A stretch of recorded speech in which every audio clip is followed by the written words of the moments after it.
안녕하세요. 반반한 먹독바입니다. 구독과 좋아요, 알림 설정, 회원가입 부탁드리겠습니다. 방금 블룸버그 통신이 한국 부동산이 지금 붕괴 중이라는 아주 극단적인 소식들을 전했죠. 해외 정통한 언론사에서 이런 경고장을 날리는 것도 지난달에 있었던 국가 신용 부분에서의 문제는 둘째치고 이렇게 부동산에 대한 직격탄을 날리는 것도 예사롭지 않게 보입니다. 그만큼 해외 시각이 객관적일 수 있는 건 붕괴되는 늪과 같은 슬로우 타임 안에서는 막상 당사자는 눈에 잘 들어오지는 않죠. 그 밖에 서 있는 시선, 그러니까 정확하게 읽어낼 수 있는 객관적인 메인눈을 가질 수 있는 건 한 발짝 떨어져 있는 시선이 제일 정확할 수 있는데, 바로 블룸버그가 이렇게 쪽집게처럼 한국의 가장 어두운 섀도우, 그림자를 그냥 가감없이 드러내 버렸습니다. 그러니까 그림자 금융, 이건 비은행 금융 분야를 말하고 있는데, 상반기 전 세계에서 가장 주시해야 할 가장 약한 경제적인 고리로 평가를 하고 있다는 사실이죠. 이렇게 해외에서도 약간은 되게 좀 독특하게 보고 있다는 얘기입니다. 부동산에 대한 자산 집중화가 한국은 80% 이상을 넘어서고 있는 것도 그렇고, 그렇게 미친 듯이 개인뿐만 아니라 비은행권에서 부동산의 사업성, 그것도 자기 자본 10%밖에 없는 회사들 돈 싸들고 가가지고 헬리콥터에서 현금 살포하듯이 엄청난 대출을 해준 건데, 이젠 그대로 부실이 되어버리는 건 시간 문제고, 전혀 이해할 수 없는 비즈니스 풀이 한국 부동산 안에서 일어났던 것 자체가 고개를 갸우뚱하게 한 거고, 이젠 그렇게 사업성 하나 믿고 그림자 금융의 자금이 그동안 투하했던 자금들을 회수를 도저히 못하게 생겼으니까 완전히 엄청난 자금 위기라는 불이 발등에 떨어진 건데, 블룸버그는 국내 비은행권, 그러니까 그림자 금융의 규모를 926조 원 수준으로 보고 있습니다. 이거 지금 한국이 지고 있는 부채 규모 1100조와 비슷한 수준인데, 이렇게 보이지 않게 돌아 들어와서 흘렀던 자금 규모가 거의 1000조 가까이 된다는 것은 앞으로 죄다 이게 부실이라는 시한폭탄을 걸고 있는 거라서 해결이 안 되면 그냥 그 자리에서 터질 수밖에 없는 것들인데, 그것도 전년 800조 규모에서 900조 규모로 올라섰으니 사상 최대치를 경신하고 있는 것조차 좀 이해가 안 갈 겁니다. 이런 수치는 10년 전보다 4배가 증가한 수치, 그러니 외국계 언론들이 쑥덕거리고 있는 거예요. 오늘 오전에 잠시 말씀드린 일본 노무라 증권에서도 한국의 물가 문제 들고 나오면서 앞으로 금리 부분에서 상당히 고전할 것으로 평가하고 있었죠. 이런 와중에 블룸버그도 그림자 금융, 비은행권에서의 가장 약한 고리로 부동산이 점점 녹아내리고 있는 것을 지적을 했습니다. 이게 되게 우리로선 뼈아픈 대목일 수 있는 거고, 솔직히 저축은행 연체율이 6%를 넘어서면서 전년 대비 3% 이상 올라간 것만 봐도 2011년 저축은행 사태 이후에 가장 큰 폭으로 올라섰다고 하는데, 이거 그냥 그대로 핵폭탄이 될 수 있는 여지가 많습니다. 시티그룹 이코노미스트들도 한국은 문제투성이의 프로젝트 파이낸싱 규모가 111조 이상이나 된다고 추정하는 평가를 내린 적도 있죠. 그러니 지금 해외에선 한국 부동산 시장 자체가 얼마나 흔들거리고 있는 흔들바위, 이거 역사 이래로 아무리 흔들어도 떨어지지는 않았지. 지금 부동산 시장은 이 정도 흔들거리기 시작을 하면 국내에서 엄청나게 유화 제스처를 취하면서 아무 일 없는 것처럼 입을 쓱 닫고 있는 것 같아도 이미 해외 잣대는 아주 밀리미터까지 재고 있는 걸 볼 수가 있습니다. 이게 냉온탕의 차이죠. 그냥 푹 온탕에 담그고 있다 해서 그 시간이 죄다 그렇게 돌아갈 것이라고 믿는 건 그 온탕에서 벗어나 봐야 하는 건데, 갑자기 냉탕에 들어가면 거의 전기 맞은 듯한 스파크, 온도 체감도를 느끼게 되는데, 지금 이걸 애써 거부하고 있다는 겁니다. 죄다 전 세계적인 경기 불안과 부동산 시장의 참패는 이미 진행형이고, 심지어 일본에서조차 버블을 의심할 정도로 한국 부동산은 상당히 어려운 국면을 맞이할 것이 분명한데, 이걸 애써서 고개를 돌리고 있다는 거. 해외 증권사와 언론들이 일깨워주고 있는 것도 되게 무한한 일일 수가 있는 겁니다. 이게 그냥 이금융권의 얘기가 아닌 건 건설사 대출, 메인은행 42조 원에 이른다는 것. 기업은행이 전체 19%, 7조 원에 가깝고, 국민, 신한, 하나, 우리, 농협 5대 은행들은 지난해 말 깡통 대출, 그러니까 무수익 여신 규모가 3조에 이르렀습니다. 그러니까 부실 규모가 정말 일반 메인은행에서도 이렇게 심각하다는 건 본격적인 PF 위기가 이제 그림자 금융뿐만 아니라 시중은행까지도 가장 약한 고리가 될 수 있는 부동산 붕괴 사태와 맞물리면서 정말 예상 밖의 일들이 일어날 수도 있다는 건데, 블룸버그는 한국은 어디에서나 일어날 수 있는 축소판이라고 평가할 만큼 위기의 대명사가 되어버린 느낌도 들고, 중국이 지금 부동산 경기 둔화 속에서 200조 가까이 되는 회사채가 디폴트가 되는 눈에 보이는 상황이 왔으니까 이게 현실적으로 체감이 되고 있는 건데, 한국은 아직 신용 위험이 경제 전반적으로 녹아져 있는 상황에서 타격이 아직 오고 있지 않은 상황이라 잘 체감이 되지 않는다고도 밝혔습니다.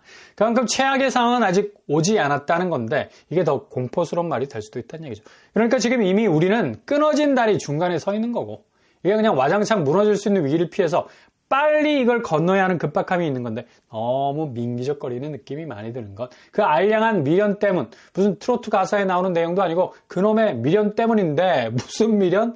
블룸버그가 정확하게 지적하고 있는 개인이나 기업이 그림자 금융이라는 어른거리는 자금 흐름의 편승, 그동안 엄청난 자금을 집에다가 박아버린 사태, 그러니 빼도 박도 못하는 상황이 전개가 되면서 집값은 갈수록 녹아가고 있는데, 여름날 태양이 이글거릴 정도로 대외 여건은 고비 사막을 능가할 정도로 척박하게 변하고 있어. 그러니 그렇게 달콤하게 녹여놨던 집값들이 사르르 녹을 수밖에. 근데 이걸 거부하지 않을 수 없는 건 그동안 때려놓은 자금이 얼만데, 이 본전 생각에 그렇게 붙들고 있는 건데 이게 더 위험할 수 있다는 얘기죠.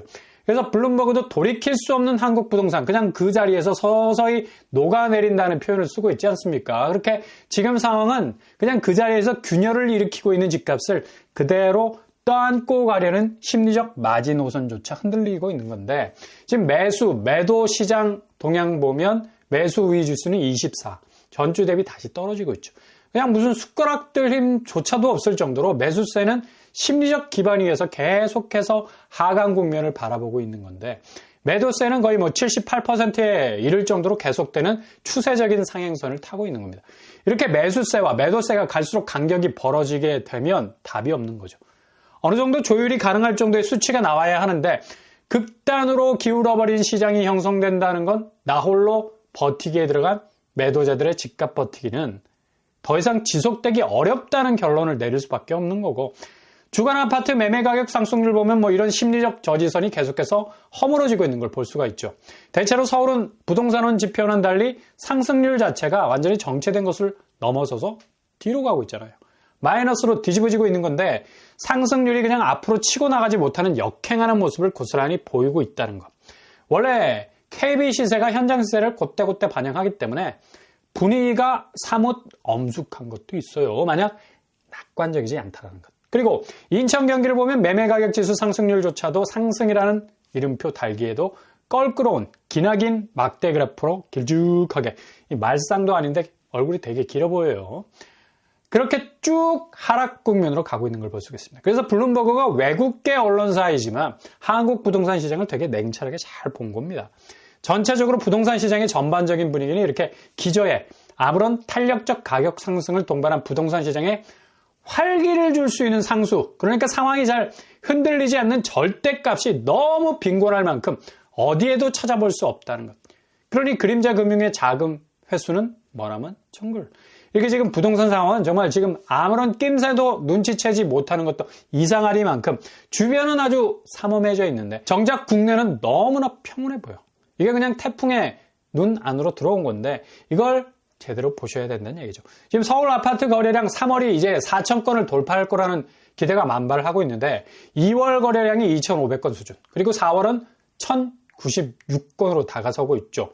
아마도 3월은 최근 거래 중에 가장 많은 거래량 3,900건 정도로 눈에 띄게 드러날 수 있는 건데, 이게 정상적인 거래로 생각하면 오산입니다. 대부분 신생아 대출 등에 없고 소형 평수의 아파트 거래, 그러니까 대체로 노도강 중심의 하락세에 편승한 제한적인 선택지를 둘 수밖에 없었던 거래가 움직인 것으로 보이는 거죠. 전체적인 서울 거래량으로 보면 안 된다는 얘기입니다.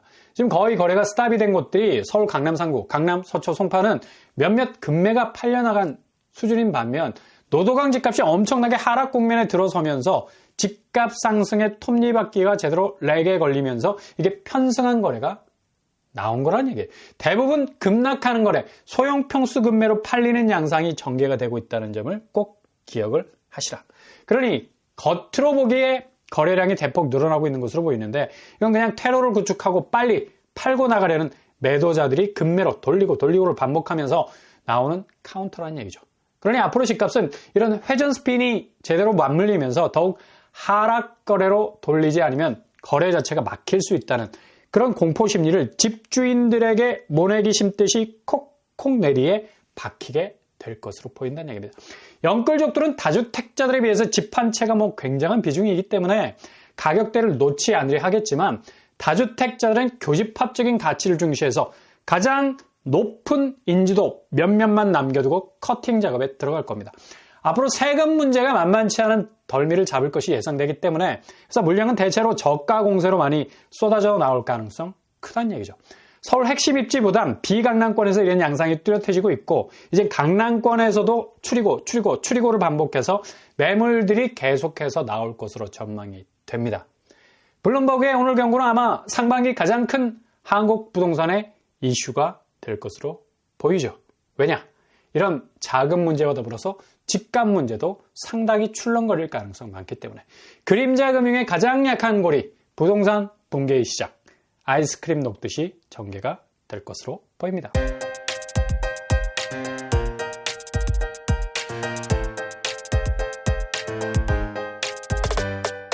오늘의 부동산 캐릭터죠. 해외 증권사, 언론사 할 것 없이 한국은 금융권의 붕괴가 가장 큰 리스크 요소일 수 있고 가뜩이나 부동산 시장의 약세는 자금 회수가 불투명해져서 더욱 위기를 키울 수 있을 가능성이 높다.